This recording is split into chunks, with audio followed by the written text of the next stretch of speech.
नमस्कार, मी Karansingh Pawar. Health talk या विशेष कार्यक्रमात तुम्हा सगळ्यांचं स्वागत. मिनिमली इन्व्हेसिव्ह कार्डियक सर्जरी हा आपला आजचा महत्त्वाचा विषय असणार आहे आणि त्याच विषयी बोलण्यासाठी आपल्यासोबत आहेत डॉक्टर आशिष बाविस्कर आहेत. डॉक्टर नमस्कार.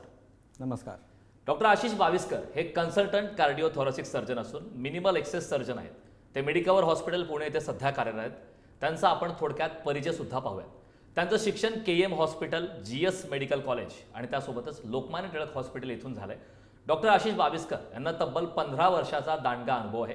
त्यांनी आतापर्यंत हजाराहून अधिक कन्व्हेन्शनल कार्डियक सर्जरी आणि सोबतच 400हून अधिक MICS सर्जरी सुद्धा केलेल्या आहे. तर आपण सर पहिला प्रश्न सुरू करूया. माझा पहिला प्रश्न हा आहे की MICS सर्जरी म्हणजे नेमकं काय? MICS सर्जरी ही एक मेथड आहे, ही एक पद्धत आहे कार्डियक सर्जरीमध्ये हार्टचे ऑपरेशन करण्याची. जसं की नॉर्मली लोकांना माहिती असेल की अपेंडिक्सचं ऑपरेशन हे पहिले पूर्णपणे पोट उघडून व्हायचं आणि आता तसं ते ऑपरेशन दुर्बिणीने होतं. तर त्याच प्रकारे हार्टचे ऑपरेशन हे ओपन सर्जरी चेस्ट न करता दुर्बिणीनेही ते ऑपरेशन पूर्णपणे करता येतं. तर यालाच आपण MICS सर्जरी, दुर्बिणीने हार्टचं ऑपरेशन करणं किंवा की होल कार्डियक सर्जरी म्हणतो. अगदी. तर ओपन कार्डियक सर्जरी आणि MICS या दोन पद्धतीमधला नेमका फरक काय? जसं मी सांगितलं की ओपन हार्ट सर्जरी म्हटलं की त्याच्यामध्ये हार्ट सर्जरीमध्ये bypass surgery, valve replacement surgeries हे येतात आणि ते ऑपरेशन्स आतापर्यंत भरपूरदा नॉर्मली आणि कन्व्हेन्शनली होतात. तर ते छाती उघडून होतात. त्यामध्ये आपण पूर्णपणे पेशंटची छाती उघडतो, छातीचं हाड कट करतो आणि एक 25 ते 30 सेंटीमीटरची जखम असते आणि ते छाती उघडून आपण ते ऑपरेशन करतो. तर मिनिमली इन्व्हेसिव्ह कार्डियक सर्जरीमध्ये आपण पूर्ण छाती न उघडता बरगड्यांच्या स्पेसमधून, म्हणजे 2 बरगड्यांच्या मध्येची जागा असते, तर तिथं 2 इंच एवढं छोटंसं इन्सिजन घेऊन पूर्णपणे छातीचं ऑपरेशन, बायपासचं ऑपरेशन किंवा व्हॅल्वचं ऑपरेशन हे करतो. हाच एक मेन फरक आहे की एवढी मोठी जखम आणि एवढं मोठं पूर्ण छाती उघडण्यापेक्षा छोट्याशा जखमेमधनं एक आपण पूर्ण ऑपरेशन ते मिनिमली इन्व्हेसिव्ह ऑपरेशन करतो. अगदी. MICS मध्ये नेमक्या कोणत्या सर्जरी आपण करू शकतो? कुठल्या कुठल्या सर्जरी त्यामध्ये येतात? Yes, minimally invasive cardiac surgery through आपण बायपासचे ऑपरेशन, व्हॅल्व रिप्लेसमेंटचे ऑपरेशन, एखाद्या पेशंट्सला हृदयामध्ये कोणते लहान होल असू शकते किंवा हृदयामध्ये कोणते ट्यूमर असतात, तर अशा पद्धतीचे ऑपरेशन किंवा भरपूरदा व्हॅल्व रिप्लेसमेंट जे आहेत, व्हॅल्व बदलायचे ते एक किंवा जास्त बदलायचे, एकपेक्षा जास्त बदलायचे असतील व्हॅल्व, तर तेही ऑपरेशन आपण MICSच्या पद्धतीने किंवा मिनिमली इन्व्हेसिव्हच्या पद्धतीने करू शकतो. याच्यामध्ये फक्त असं आहे की काही वेळेस उदाहरणार्थ बायपासचं ऑपरेशन हे आपण लेफ्ट साईडला छोटं इन्सिजन घेऊन करतो, तर व्हॅल्वचे ऑपरेशन जे असतात ते आपण राईट साईडला छोटं इन्सिजन घेऊन करतो. अगदी. MICS हे कॉम्प्लेक्स कार्डियक प्रोसिजरसाठी सुटेबल आहे का की फक्त सिंपल कार्डियक प्रोसिजरसाठी? कारण याची सुद्धा खूप चर्चा होते. येस, हा क्वेश्चन एकदमच अप्रोप्रिएट आहे. ॲक्च्युली हे खूपच डिपेंड करतं की त्या ज्या सेंटरमध्ये किंवा ज्यांच्याकडनं आपण सर्जरी करून घेतो ते किती एक्सपर्ट सेंटर आहे आणि ते सर्जन किती एक्सपर्ट आहेत. In excellent hands and experience hands complex सर्जरीजसुद्धा आपण व्यवस्थितपणे MICSद्वारे करू शकतो. बाविस्करजी, खरं तर लोक म्हणतात की MICS हे एक्सपेरिमेंटल आहे आणि ते सेफ नाही. यावरती आपलं नेमकं काय मत आहे? माझं म्हणणं याच्यावरती असंच आहे की हे एकदमच चुकीचं वाक्य आहे की एक्सपेरिमेंटल आहे. जगभरामध्ये गेले 25 वर्ष झाले MICS पद्धतीने हार्ट सर्जरीज ह्या केल्या जातात. याच्यावरती भरपूर सारे पेपर्स, पब्लिकेशन्स झालेले आहेत आणि ते एकदम सेफ पद्धतीने ऑपरेशन आहे, पद्धत आहे आणि आपण सगळ्या पद्धतीचं ऑपरेशन्स, कॉम्प्लेक्स प्रोसिजरसुद्धा ह्या MICS पद्धतीने करू शकतो. MICS जे आहे ते कन्व्हेन्शनलपेक्षा रिस्की आहे का? मुळीच नाही. सर्जरी ही हार्ट सर्जरी आहे आणि ती बेसिक ऑपरेशन हे सेम आहे, फक्त अप्रोच वेगळा आहे. त्याच्यामुळे जी सेफ्टी आहे, जे सेफ्टी हार्ट लंग मशीन किंवा हार्ट ऑपरेशनसाठी बाकी जो बॅकअप आहे, एका चांगल्या सेंटरमध्ये ह्या सगळ्या गोष्टी अवेलेबल असतात आणि त्याच्यामुळे ऑपरेशन हे जेवढं ओपन बायपास किंवा ओपन सर्जरी आहे तेवढंच सेफ हे MICS सर्जरी मेथडसुद्धा तेवढीच सेफ आहे. अगदी बाविस्करजी, खरं तर 2 किंवा त्यापेक्षा जास्त ब्लॉक असतील तर बायपास सजेस्ट केलं जातं ऑलवेज ओपन हार्ट सर्जरीसाठी. मात्र आपण अनेक वेळा पाहतोय की वयाची मर्यादा येते, कमी वयाच्या रुग्णांना बायपास करू नये असा सल्ला दिला जातो. MICSसाठी तसं काही आहे का? याला काही वयाची मर्यादा आहे का? त्या कुठल्या वयाच्या रुग्णांसाठी ते धोकादायक आहे का? कोणतेही हार्ट सर्जरी म्हणजे ती वयाची मर्यादा ह्या मेथडमध्ये ही अजिबात नाही आहे. जसं मी पहिले सांगितलं की लहान वयाच्या म्हणजे पेशंट्समध्ये किंवा लहान मुलांमध्ये एक वेगळ्या पद्धतीचे कॅन्युले किंवा वेगळ्या पद्धतीचे इन्स्ट्रुमेंट्स आणि इक्विपमेंट्स लागतात आणि ते जर अवेलेबल असतील तर डेफिनेटली आपण लहान मुलांमध्ये सुद्धा MICS ह्या पद्धतीने लहान मुलांचे ऑपरेशन करू शकतो.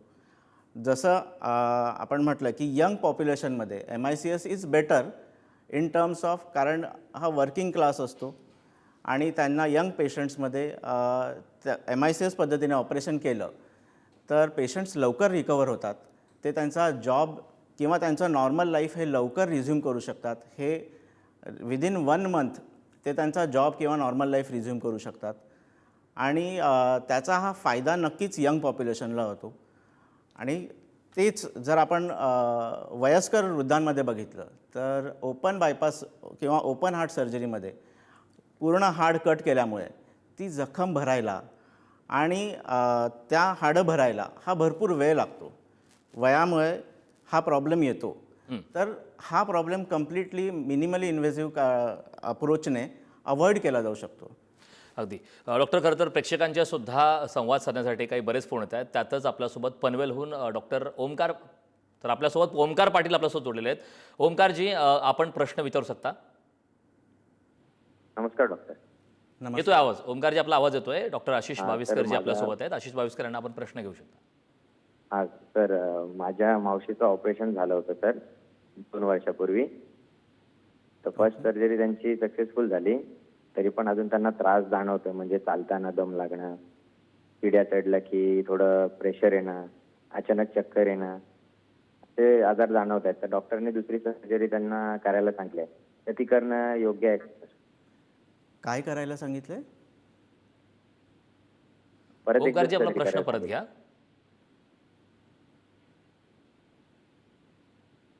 हॅलो सर, आवाज येतोय? ओमकारजी, आपला आवाज येतोय. आपला एकदा प्रश्न परत घ्या. तर माझ्या मावशीचं ऑपरेशन झालं होतं 1-1.5 वर्षापूर्वी. ओके. तर त्यांना चालताना आणि सीडी वगैरे चढताना त्रास होतोय. तर डॉक्टरने परत एकदा करायला सांगितलंय, तर ते करणं योग्य आहे का? त्याच्यासाठी योग्य त्या टेस्ट असतात. पहिले तुम्हाला माझ्या मते अँजिओग्राफी परत करायला सांगितली असेल आणि त्यानंतर त्या रिपोर्टप्रमाणे आपण पुढची ट्रीटमेंट ही डिसाईड करतो की पुन्हा ऑपरेशन करणं आवश्यक आहे का, अँजिओप्लास्टीने होऊ शकतं. तर जे काय आहे ते वर्कअप हे पेशंटसाठी आणि त्या पुढच्या टेस्ट करणं आणि त्या पद्धतीने डिसिजन घेणं आवश्यक आहे. नक्कीच. ओमकारजी, थँक्यू, आपण जोडलात त्याबद्दल. सर, एक महत्त्वाचा प्रश्न की जर रुग्णाला मधुमेह, उच्च रक्तदाब, किडनीचे विकार असल्यास MICS हा पर्याय उत्तम आहे का? In fact to the contrary to the belief असं आहे की डायबेटिक पेशंट्स यांच्यामध्ये बायपास हे किंवा हार्टचं ऑपरेशन बायपास ब्लॉकेज हे म्हणजे ॲडवाइज्ड असतं. आणि दुसरी गोष्ट म्हणजे डायबेटिक पेशंट्स किंवा दम्याचा आजार असलेले पेशंट्स किंवा किडनीचा आजार असलेले पेशंट यांच्यामध्ये आपण तेवढ्याच सेफली मिनिमली इन्व्हेसिव्ह अप्रोचने ऑपरेशन करू शकतो. इनफॅक्ट मिनिमली इन्व्हेसिव्ह अप्रोचने केल्यामुळे डायबिटीज पेशंट्समध्ये वुंड इन्फेक्शन, वुंड हिलिंग, जखमा भरायचे, हाडं भरायचे जे प्रॉब्लेम्स असतात, जे स्पेशली डायबेटिक पेशंट्समध्ये दिसतात, ते आपण फार कमी करू शकतो. अगदी. खरं तर आपण पाहतोय की बऱ्याच मोठ्या ऑपरेशननंतर रिकव्हरीसाठी खूप मोठा कालावधी लागतो. अगदी बायपास असेल किंवा अँजिओप्लास्टी असेल. MICSमध्ये साधारणतः रिकव्हरी होण्यासाठी किती कालावधी लागतो? MICS झाल्यानंतर पेशंट नॉर्मली ICUमध्ये 2ऱ्या किंवा 3ऱ्या दिवशी हा चालत फिरत असतो. ज्या दिवशी 4थ्या किंवा 5व्या दिवशी जास्तीत जास्त आम्ही पेशंटला डिस्चार्ज करतो. ऑन ॲन ॲव्हरेज आतापर्यंतचं माझं पर्सनली आम्ही जे 400 पेशंट ऑपरेट केले आहेत त्याच्यामध्ये पोस्ट ऑफ डे 4 किंवा 5 आम्ही डिस्चार्ज करतो पेशंट आणि तेव्हा ते कम्प्लिटली वॉकिंग करू शकतात, सगळ्या त्यांच्या रुटीन ॲक्टिव्हिटीज करू शकतात आणि within a span of 1 month ते त्यांच्या सगळ्या रुटीन ॲक्टिव्हिटीज जॉईन करू शकतात. म्हणजे माझे काही असे पेशंटही आहेत की ज्यांनी 2 महिन्यानंतर ते कैलासाला फिरायला गेले आहेत हिमालयामध्ये आणि ते सक्सेसफुली त्यांची ट्रीप करून आलेले आहेत.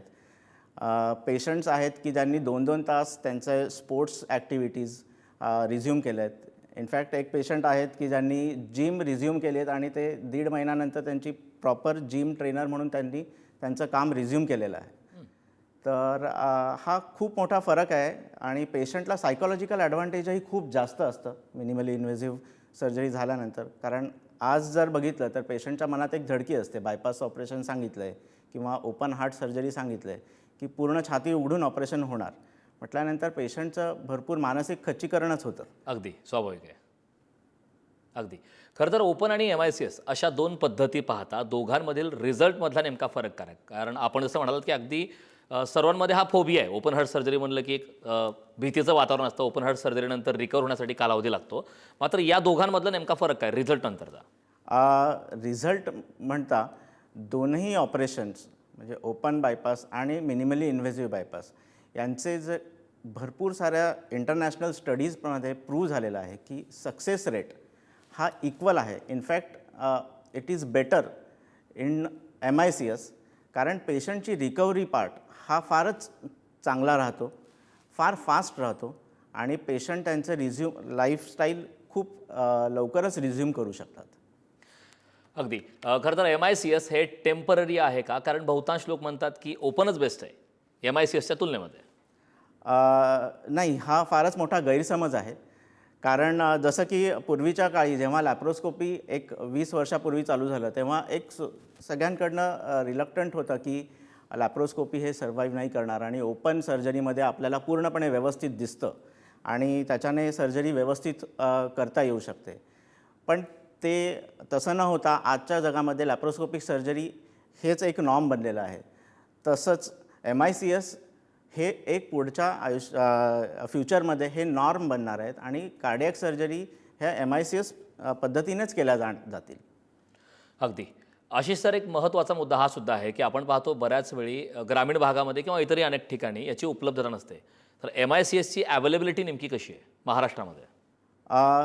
त्यासाठी भरपूर सारे एक्सलंट सेंटर्स जे आहेत तर त्या सेंटर्समध्ये जाऊन तिथं अप्रोच करून तिथं ह्या सर्जरी करणं योग्य आहे. जसं आता मी पुण्याला आहे तर पुण्यामध्ये एक one of the excellent centre for minimally invasive हे मेडिकवर पुणे आहे. तर तसे आजूबाजूला जे सेंटर्स आहेत की जिथं रेग्युलरली MICS होतात आणि जिथं चांगले ट्रेंड सेंटर्स डॉक्टर्स आहेत तर अशा ठिकाणी करणं हे सेफ राहील. अगदी हल्ली आपण पाहतोय की अगदी कमी वयाच्या म्हणजे तरुणांमध्ये सुद्धा हृदयविकाराचा झटका आला आणि अशा अनेक घटना घडतात. त्या प्रकारचे व्हिडिओसुद्धा आलेले आहेत. याची नेमकी कारणं काय असू शकतात? कारण आधी जसं आपण पाहिलं मागच्या 10 वर्षातला एका दशकातला जो ट्रेंड एक बदलला आहे की हृदयविकाराचा झटका आणायला कुठल्या वयाची मर्यादा राहिली नाही. तर याची नेमकी काय कारणं आहेत, मूळ कारणं काय? एक तर सगळ्यात महत्त्वाचं म्हणजे लाईफस्टाईल, स्ट्रेस आणि ॲडिक्शन, टोबॅको. तर ह्या गोष्टींवरती जर आपण जास्त लक्ष दिलं आणि एक व्यवस्थित लाईफस्टाईल, आहार व्यवस्थित राहिला, एक्सरसाइज करणं, थोडं प्रोफेशनल स्ट्रेस, ह्या सगळ्या गोष्टी जर कंट्रोल झाल्या किंवा आपण मॉडिफाय करू शकलो तर याचा नक्कीच फायदा होतो आणि याच्यामुळे आपण ह्या सगळ्या गोष्टी ज्या आहेत हार्ट अटॅक किंवा इमर्जन्सीज ह्या अवॉइड करू शकतो. अगदी आशिष सर, महत्त्वाचा मुद्दा. आपण ज्या प्रकारे डॉक्टर सजेस्ट करतात कार्डियक डॉक्टर स्पेशली, ज्यावेळी 2 ब्लॉकपेक्षा कमी ब्लॉक जर असतील तर त्यांना थेट अँजिओप्लास्टी सजेस्ट केली जाते. 2 पेक्षा जास्त ब्लॉक किंवा मेन वेसल जर ब्लॉक असेल तर बायपास सजेस्ट केला जातो. मग यातला नेमका फरक काय? अँजिओप्लास्टी, बायपास म्हणजेच ओपन हार्ट सर्जरी आणि आपलं MICS. Bypass surgery, open heart surgery आणि MICS हा ॲक्च्युली सर्जरी एकच आहे, फक्त अप्रोचेस वेगळे आहेत. जसं ओपनमध्ये पूर्ण छाती उघडून होतं जसं मी सांगितलं तसं आणि MICSमध्ये दुर्बिणीने होतं. अँजिओप्लास्टी हे एक रिवॅस्क्युलरायझेशन प्रोसिजर आहे जी पण आपण मिनिमली इन्व्हेझिव्हमध्येच काउंट करू शकतो, कारण ज्याच्यामध्ये आपण छाती उघडता न उघडता पूर्ण नसमधनंच एखाद्या आर्टरीमधनंच ते स्टेंट टाकतो आणि ओपन करतो. त्यांचे इंडिकेशन्स वेगवेगळे आहेत. प्रत्येक याला सायंटिफिक इंडिकेशन आहे आणि त्या पद्धतीने आपण ती डिसिजन घेतो की एखाद्या पेशंटला बायपास करायला पाहिजे किंवा प्लास्टिक करायला पाहिजे. अगदी. प्रेक्षकांचे फोन येत आहेत. आपल्यासोबत बीडून एक प्रेक्षक जोडलेत, ईश्वर गोरे. ईश्वरजी, पुढारी न्यूजमध्ये आपलं स्वागत आहे. आपल्यासोबत डॉक्टर आशिष बाविस्कर सर जे आहेत. आपला प्रश्न विचारू शकता आपण. तर मला आशिष बाविस्कर सरांना एक विनंती करायची की जे मेडिकल हॉस्पिटलमध्ये पेशंटला ज्यावेळेस अपॉइंटमेंट घ्यायला जातो त्यावेळेस 4-4, 5-5 महिने अपॉइंटमेंट दिली जात नाही आणि 6 महिने वेटिंगला ठेवलं जातं, तेव्हा 700 रुपये फीस घेतली जाते. आणि जर तात्काळ तुम्हाला अपॉइंटमेंट म्हणजे अपॉइंटमेंट नसेल तरी लगेच घेतात, 1200 रुपये घेतात. मग कसं काय नंबर लागतो? मग ही लूट नाही का जनतेची? हा माझा प्रश्न आहे सर त्यांना. कारण मी संभाजीनगरच्या हॉस्पिटलमध्ये 2 वेळेस गेलो, ते त्यावेळेला त्यांनी काय नेमकं आहे की तुम्ही जर तात्काळ असेल तर 1200 रुपये घेतले जातात आणि आपण ज्यावेळेस अपॉइंटमेंट मागतो त्यावेळेस 6 महिने अपॉइंटमेंट देत नाहीत. मग त्यावेळेस त्या पेशंटला त्रास किती होत असेल ना? ओके. मला एक जाणून घ्यायचं आहे की तुम्ही कुठल्या याच्यासाठी, आणि मी हा इश्यू जो आहे हा ॲडमिनिस्ट्रेशन किंवा आमच्या हॉस्पिटलच्या मॅनेजमेंटसमोर नक्कीच ठेवेल, कारण की हा इश्यू वेगळ्या डिपार्टमेंटकडनं बघितला जातो. पण मी नक्कीच हा इश्यू रेज करेल आणि पुढच्या वेळेस तुम्हाला हा त्रास होणार नाही याची काळजी घेईल. नक्कीच. थँक्यू ईश्वरजी, आपण जोडलात त्याबद्दल. आशिष सर, एक महत्त्वाचा मुद्दा की आपण जसं वयाचा उल्लेख केलात आणि हल्ली याचं प्रमाण खूप जास्त वाढलं आहे. नेमकं आपण प्रेक्षकांना काय सल्ला द्याल? दक्षता कशी घ्यावी? सगळ्यात महत्त्वाचं म्हणजे स्वतःची काळजी घेणं, स्वतःचा आहार व्यवस्थित ठेवणं, एक्सरसाइज करणं. आणि भरपूरदा असं कधीच होत नाही की त्यांना कधी कोणतेही रेड फ्लॅग्स आलेले नसतात कोणत्याही पेशंटला. फक्त एवढंच आहे की निष्काळजीपणा आणि एक्सेप्टन्स की आपल्यालाही हा आजार होऊ शकतो किंवा आपण हे चेक करून घेतलं पाहिजे. तर एवढं जर ध्यानात ठेवलं तर आपण भरपूर साऱ्या इमर्जन्सीज ज्या की स्वतःसाठी असतात आणि आपल्या फॅमिलीसाठी असतात त्या आपण अवॉइड करू शकतो. अगदी. आपल्यासोबत आणखी प्रेक्षकांचे फोन आहेत. संभाजीनगरमधून अभिमन्यू फड यांचा फोन येतोय. अभिमन्यू, आपलं पुढारी न्यूजमध्ये स्वागत आहे. आशिष बाविस्कर डॉक्टर आपल्यासोबत आहेत, त्यांना आपण आपला प्रश्न विचारू शकता. नमस्कार सर. आमचे एक मोठे बंधू आहेत, त्यांना अँजिओप्लास्टी झालेली आहे. तर MICS हे त्यांच्यासाठी लाभदायक ठरू शकतं का, असा माझा प्रश्न होता सर. हो, नक्कीच लाभदायक ठरू शकतं. त्यांचे जे काही अगोदरचे रिपोर्ट आहेत ते कोणत्याही एक्सपिरियन्स MICS सर्जन डॉक्टरला दाखवलेत आणि त्या पद्धतीने बाकी गोष्टी एकदा चेक केल्यात तर आपण प्लास्टी झालेली असेल, 2दा प्लास्टी झालेली असेल किंवा अगोदर कोणतेही ऑपरेशन झालं असेल तर अशा कंडिशनमध्येही आपण MICS ऑपरेशन करू शकतो. नक्कीच. थँक्यू अभिमन्यू, आपण जोडलात त्याबद्दल. आशिष सर, आपण जसं म्हणतो की आरोग्य उत्तम राखण्यासाठी व्यायामाची आवश्यकता असते, मात्र बऱ्याच वेळा असं सुद्धा पाहिले, जिम ट्रेनर असतील किंवा अन्यसुद्धा अशा काही घटना आपण ऐकल्या असतील कदाचित, की अधिक व्यायाम केलेत आणि त्यावेळी सुद्धा हृदयविकाराचा झटका आला आहे. याचे नेमके काय परिणाम असू शकतात का? लाईफस्टाईल मॉडिफिकेशन हा एक प्रकार आहे, पण त्याबरोबर असणारे आजार, ॲडिक्शन, भरपूरदा डायबेटीस, अनकंट्रोल डायबेटीस, ॲडिक्शन म्हणजे स्मोकिंग, तंबाखू खाणं आणि जिम ट्रेनर म्हणजे जिममध्ये जरी म्हटलं तरी जिमबरोबर सप्लिमेंट्स म्हणून भरपूरदा स्टिरॉइड्स किंवा एनी अदर मेडिकेशन्स जे घेतले जातात तर याच्यामुळेही हार्टचे इश्यूज किंवा प्रॉब्लेम्स होऊ शकतात. तर थोडक्यात सांगायचं म्हटलं तर कोणतीही गोष्ट ही मॉडरेशनमध्ये ठीक असते. एक्सेस करायला गेलं तर ती हार्मफुल असते प्रत्येकाच्या शरीरासाठी आणि हृदयासाठी. कारण बऱ्याच वेळा आपण असे सुद्धा पाहिलेत की अगदी खेळतानाचे व्हिडिओ आहेत, खेळता खेळता किंवा नाचताना डान्स करता करता सुद्धा तो तरुण कोसळला आणि त्याचा मृत्यू झाला, अशा घटना आहेत बऱ्याच. आता यामध्ये आणखीन एक महत्त्वाचा मुद्दा की सप्लिमेंट आहेत, हा तर भाग वेगळा, मात्र आहारामध्ये नेमकं काय बदल करणं आवश्यक असतं का अशा रुग्णांसाठी? महत्त्वाचं आहे की आहार हा बॅलन्स पाहिजे, कार्बोहायड्रेट्स खूप जास्त नाही पाहिजेत आणि भरपूरदा जंक फूड हे भरपूर खाल्लं जातं आहे. आहाराची एक व्यवस्थित वेळ पाहिजे. आजकाल जर बघितलं तर आपल्या लाईफस्टाईलमुळे रात्री 2 वाजताही भरपूर लोकांचं रात्री 2 वाजता जेवण असते आणि स्लीप पॅटर्न जो आहे तो चेंज झालेला असतो, त्याच्यामुळे बॉडीवरती स्ट्रेस असतो आणि ह्या सगळ्यांमुळे कार्डियक स्ट्रेस येऊ शकतो आणि त्याच इव्हेंच्युअली गोष्टी असतात की ज्या हृदयविकाराला कारणीभूत ठरतात. अगदी.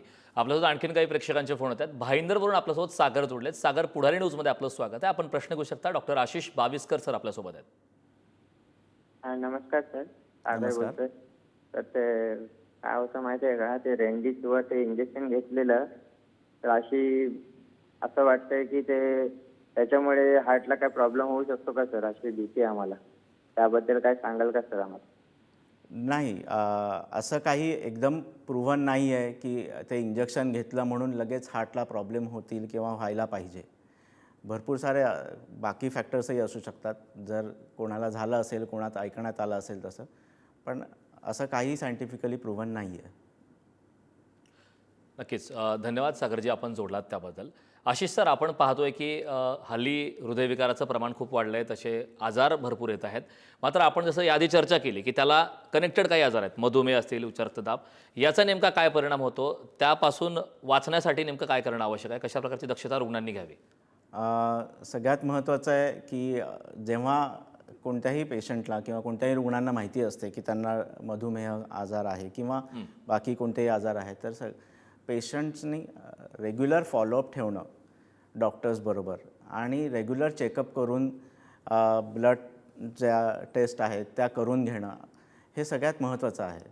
आणि ज्या ॲडवाईस डॉक्टरांनी दिलेल्या आहेत फिजिशियन्सनी त्या प्रॉपर फॉलो करणं. कारण भरपूरदा